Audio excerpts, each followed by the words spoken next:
प्रिय मित्रों, आप सबों को मसीही नमस्कार। आइए हम एक नए विषय के साथ आज हम प्रभु की आवाज़ में हम आप सबों के साथ पुनः रूबरू होते हैं। आज हम एक नया विषय जो है मसीही जीवन में हमें कैसे जीना चाहिए, हमारा व्यवहार किस प्रकार का होना चाहिए, इन सारी बातों को हम प्रमुख बातों के माध्यम से हम परमेश्वर के वचन के माध्यम से हम सीखने पाएंगे। आइए तो हम सीधे आज के विषय जो है मसीही जीवन, इसके संबंध में हम चर्चा करें। आइए प्रियो, एक मसीही जीवन व्यतीत करने वाला व्यक्ति कैसा होना चाहिए, इस बारे में हम आज सीखते हैं। एक मसीही जीवन व्यतीत करने वाला व्यक्ति प्रार्थना करने वाला, पहली बात है प्रार्थना करने वाला होना चाहिए। मसीही जीवन व्यतीत करने वाला व्यक्ति के जीवन में मसीही जीवन व्यतीत करने वाला व्यक्ति का जीवन प्रार्थनामय होना चाहिए, अर्थात प्रार्थना करने वाला। पहला हम लोग वचन देखेंगे, पहला थिस्सलुनी अध्याय 5 उसका 17 में लिखा है, निरंतर प्रार्थना में लगे रहो। एक मसीही व्यक्ति को परमेश्वर की आज्ञा है कि निरंतर, कंटिन्यूअसली, अर्थात हमें एक प्रार्थना के बीच में दूसरे प्रार्थना एक और दूसरे दो प्रार्थना के बीच में हमें अंतर नहीं रहना चाहिए, कंटिन्यू।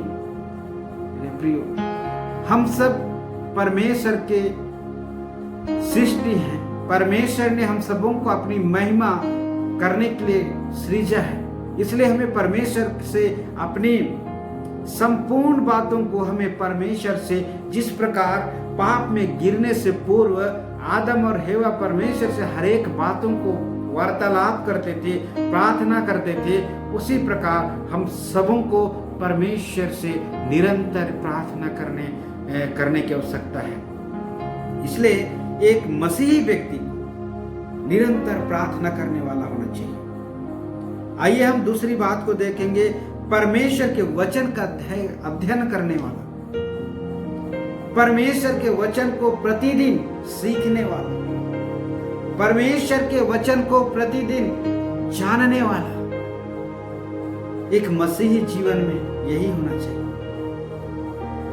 मेरे प्रियो, जो व्यक्ति परमेश्वर के वचन को प्रतिदिन अध्ययन करता है, सीखता है, समझता है, मनन चिंतन करता है, वह कहता है, जिस प्रकार दाऊद कहता है, तेरा वचन, भजन संहिता 119 का 5 में, तेरा वचन मेरे पांव के लिए दीपक है और मेरे मार्ग के लिए उजियाला है। कौन कह सकता है? मेरे प्रियो, इस पाप में जगत में, इस अंधकार, पाप रूपी अंधकार में जीने के लिए हमें परमेश्वर के वचन का प्रकाश की आवश्यकता है। वही प्रकाश जो हमें असत्य और सत्य को दिखा सकता है। पाप को हमारे बीच में ज्योति प्रकट करती है, और वचन रूपी ज्योति जो हमें जब हम वचन रूपी ज्योति को जानेंगे, देखेंगे मेरे प्रियो, तो हम पाप से अपने आप को अलग करने की कोशिश करेंगे। इसलिए दाऊद कहता है कि तेरा वचन मेरे पांव के लिए दीपक के समान है और मेरे मार्ग के लिए उजियाला है। अंधकार भरी मार्ग में एक प्रकाश के रूप में वचन हमारे लिए उजियाला दिखाता है, ताकि हम पाप से बचते जाएं, पाप से हम अलग जीवन जिए, पवित्र जीवन जिए। नीति वचन 13:13 कहता है, जो वचन को तुच्छ जानता है वह नष्ट हो जाता है। जो वचन को सीखता नहीं, जो वचन को अपने जीवन में अमल नहीं करता, वह नष्ट हो जाता है। परंतु जो वचन के अनुसार अपना जीवन व्यतीत करते हैं, उसको डर कर, उसको मान लेकर वो परमेश्वर की इच्छा के अनुसार जीते हैं, वह उनको बहुत ही अनुग्रह का फल मिलता है। परमेश्वर का अनुग्रह उनके जीवन में प्रकट होता है। आइए हम लोग तीसरी बात देखेंगे, सेवा करने वाला। सेवा करने वाला एक मसीही व्यक्ति, एक मसीही जीवन व्यतीत करने वाला व्यक्ति को सेवा करने वाला होना चाहिए, क्योंकि इसकी आज्ञा स्वयं प्रभु यीशु मसीह ने हम सबों के लिए दिया हुआ है।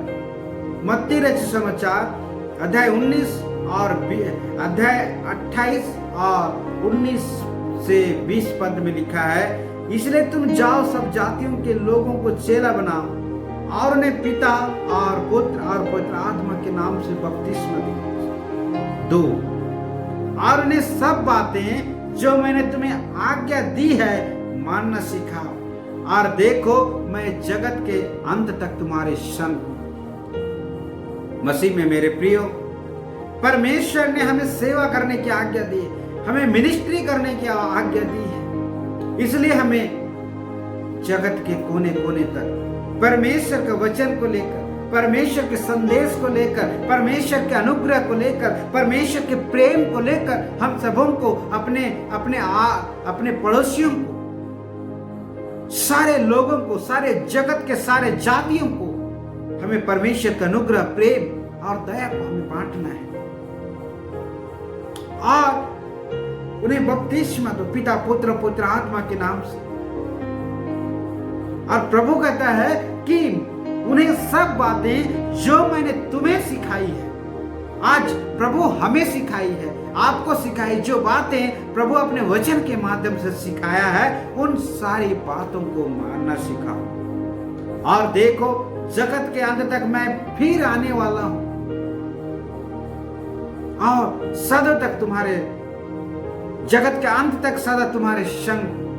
मेरे प्रियो, परमेश्वर हमें जगत, हमारे जीवन तक ही नहीं परंतु संसार के अंत होने तक वह हमारे साथ रहने की प्रतिज्ञा करता है।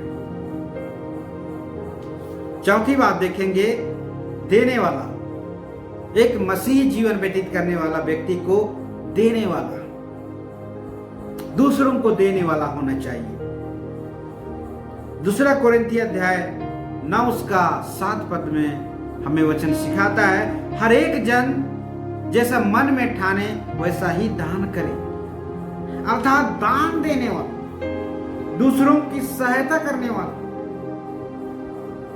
यदि लोग दान ऐसा है जो कि वापस नहीं आता है, मेरे प्रियो, जो चीज हम जैसा मन में ठानते हैं वैसा हम देते हैं, उसका प्रतिफल हमें परमेश्वर का अनुग्रह मिलता है, लेकिन हम उससे उन रकम या उन जो हम दान किए हैं उसकी वापसी की आशा नहीं करना चाहिए। यह है दान, मेरे प्रियो। इसलिए प्रभु का वचन कहता है कि हमें देने वाला होना चाहिए। जैसा हम मन में ठानते हैं वैसा ही दान करना चाहिए, कुड़कुड़ा कर और न दबाव से। हम देते तो हैं लेकिन मन में हमें एक प्रकार का कुड़कुड़ाहट उत्पन्न होता है, क्या मैंने बहुत ज्यादा दे दिया, क्या मैंने बहुत कम दे दिया, इस प्रकार से। और कई बार ऐसी अवस्था उत्पन्न होती है कि आपको देना ही पड़े, तो इस प्रकार का दबाव से भी हमें नहीं देना है। हम मन में जैसा विचार उत्पन्न हुआ, हम जैसी हमारा लियाकत है उस प्रकार से हमें देने की आवश्यकता है, लेकिन हमें देने वाला बनना है। जैसा मन में ठाने वैसा दान करें, मेरे प्रियो, क्योंकि परमेश्वर हर एक देने, हर्ष से देने वाले, आनंद से देने वाले से प्रेम रखता है। ऐसे लोगों को परमेश्वर पसंद करता है, देने वाला, दूसरों की सहायता करने वाला, ऐसे लोगों को परमेश्वर पसंद करता है, प्रेम करता है। पांचवी बात है मसीही जीवन का, दूसरों का बोझ उठाने वाला। किस प्रकार का बोझ? दूसरों की सहायता करना। यदि कोई हमारा पड़ोसी कठिनाइयां में है तो उनको, उसके जो जिन बातों की आवश्यकता है उसको द्वारा उनकी सहायता करना, एक दूसरों की सहायता करना। मेरे प्रियो, आइए हम लोग वचन देखेंगे गलाती अध्याय 6 उसका 2 पद में, तुम एक दूसरों का भार उठाओ और इस प्रकार मसीह की व्यवस्था को पूरा करो। हम, मेरे प्रियो, हम एक दूसरों का यदि भार उठाते हैं, उनके बोझ को उठाते हैं, तो हम मसीह के व्यवस्था को पूरा करने वाले हैं, अर्थात हम मसीही जीवन को व्यतीत करने वाले हैं, क्योंकि ये परमेश्वर की आज्ञा है। मेरे प्रियो, हम सबों को जब हम मसीही जीवन जीने के लिए स्वीकार रहे हैं, मसीही जीवन व्यतीत कर रहे हैं, तो हमें एक दूसरों को, अपने पड़ोसियों की भार को उठाने की आवश्यकता है। छठी बात हम लोग देखेंगे, दूसरों को सांत्वना देने वाला। मसीह जीवन व्यतीत करने वाले व्यक्तियों में ये भी गुण होना चाहिए, दूसरों को सांत्वना देने वाला। हम लोग देखेंगे पहला थिस्सलुनी अध्याय 4 उसका 18 पद। इस प्रकार इन बातों से एक दूसरों को शांति दिया करो। परमेश्वर की शांति किन बातों में? मेरे प्रियो, जब कोई व्यक्ति भयभीत है, चिंतित है, दुख में है, कठिनाइयां में है, हम इन बातों की सांत्वना दें। हम जब पहला थिस्सलुनी अध्याय 4 उसका 16 से आगे पढ़ते हैं, तब इसमें लिखता है, परमेश्वर पिता का वचन हमें पौलुस इस प्रकार प्रकट करता है, क्योंकि प्रभु आप ही स्वर्ग से उतरेगा, उस समय ललकार और प्रधान दूत का शब्द सुनाई देगा और परमेश्वर की तुरही फूंकी जाएगी, और जो मसीह में मरे हैं वे पहले जी उठेंगे। तब हम जो जीवित और बचे हैं उनके साथ बादलों पर उठा लिए जाएंगे कि हवा में प्रभु से मिले, और इस रीति से हम सदा प्रभु के साथ रहेंगे। इस प्रकार इन बातों से एक दूसरों को शांति दिया करो। मेरे प्रियो, हम यदि मसीह विश्वास में भयभीत हो जाते हैं, मसीह विश्वास में हम डगमगा जाते हैं, तो हमें इन वचनों की, परमेश्वर के इन वचनों की हमें शांति और सांत्वना देना है दूसरों को। इन वचनों को हमें समझाना है कि परमेश्वर हमें प्रभु यीशु मसीह हवा में मिलने वाले हैं। जो लोग बचे हुए हैं उसको परमेश्वर बादलों में वे उठा लिए जाएंगे, और हम प्रभु से एक दिन हवा में मिलेंगे। इन सारी बातों के हमें सांत्वना देने की आवश्यकता है, ताकि हम निरंतर प्रभु में बढ़ते जाएं। अगला पॉइंट है, अगली बात है 7वीं बात, जो आगे बढ़ने वाला होना चाहिए। मसीह जीवन व्यतीत करने वाले व्यक्ति को निरंतर आगे बढ़ने वाला व्यक्ति होना चाहिए। मेरे प्रिय, आइए हम लोग वचन देखेंगे फिलिपी 3 उसका 13-14 में। फिलिपी 3 पद संख्या 13 और 14 में परमेश्वर का वचन लिखा है, हे भाइयों, मेरी भावना यह नहीं कि मैं पकड़ चुका हूं, परंतु केवल यह एक काम करता हूं कि जो बातें पीछे रह गई हैं उनको भूलकर आगे की बातों की ओर बढ़ता हुआ निशाने की ओर दौड़ता चला जाता हूं, ताकि वह इनाम पाऊं जिसके लिए परमेश्वर ने मुझे मसीह में बुलाया है। आपको, मुझे मसीह ने मसीही जीवन व्यतीत करने के लिए बुलाया है। हमें निरंतर, हम पिछले जीवन को भूलकर, पिछले का जो पापमय जीवन था, जो संसारिक जीवन था, जो संसार की सारी बुराइयां हमारे जीवन में भरा हुआ था, उन सारी बातों को भूलकर हमें उस पवित्रता के निशान की ओर दौड़ना है, उस परमेश्वर की व्यवस्था को पूरा करने के उस निशान की ओर दौड़ना है, ताकि हम इनाम पाएं। कौन सा इनाम? स्वर्ग राज में प्रवेश करने के इनाम, स्वर्ग में परमेश्वर की स्तुति और बड़ाई करने के इनाम हम प्राप्त करें, जिसके लिए परमेश्वर ने हमें मसीह, प्रभु यीशु मसीह में बुलाया है। परमेश्वर की स्तुति करने की, परमेश्वर की बड़ाई करने की, मसीह ने हमें अपने राज्य में प्रवेश कराने के लिए आपको, मुझे चुन लिया है। परमेश्वर का वचन हमें सिखाता है, तुमने मुझे नहीं चुना, परंतु मैंने तुम्हें चुन लिया मसीह में। मेरे प्रियो, परमेश्वर ने हम सबों को मसीह जीवन व्यतीत करने के लिए चुन लिया है, और वह इनाम को पाने के लिए जो परमेश्वर ने स्वर्ग राज में आपके लिए, मेरे लिए निर्धारित किया है। और हमें निरंतर उस निशान की ओर दौड़ना है, उस लक्ष्य को हासिल करने के लिए निरंतर प्रयास करना है। और यह प्रयास एक मसीही जीवन, एक सच्चे मसीही जीवन व्यतीत करके ही हासिल किया जा सकता है। अन्यथा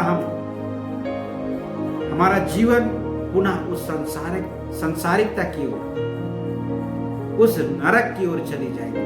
मेरे प्रियो, इसलिए आइए हम आज जिन बातों को सीखे हैं, प्रार्थना करने वाला मसीही जीवन व्यतीत करने वाला व्यक्ति को प्रार्थना करने वाला, परमेश्वर के वचन का अध्ययन करने वाला, दूसरों की सेवा करने वाला, दान देने वाला, दूसरों का बोझ उठाने वाला, दूसरों को सांत्वना देने वाला, निरंतर आगे बढ़ने वाला होना चाहिए। मैं समझता हूं यह वचन आप सबों के जीवन में बहुतायत का आशीष दे। Praise the Lord. Thank you आप सबों को परमेश्वर के वचन को सुनने के लिए बहुत बहुत धन्यवाद।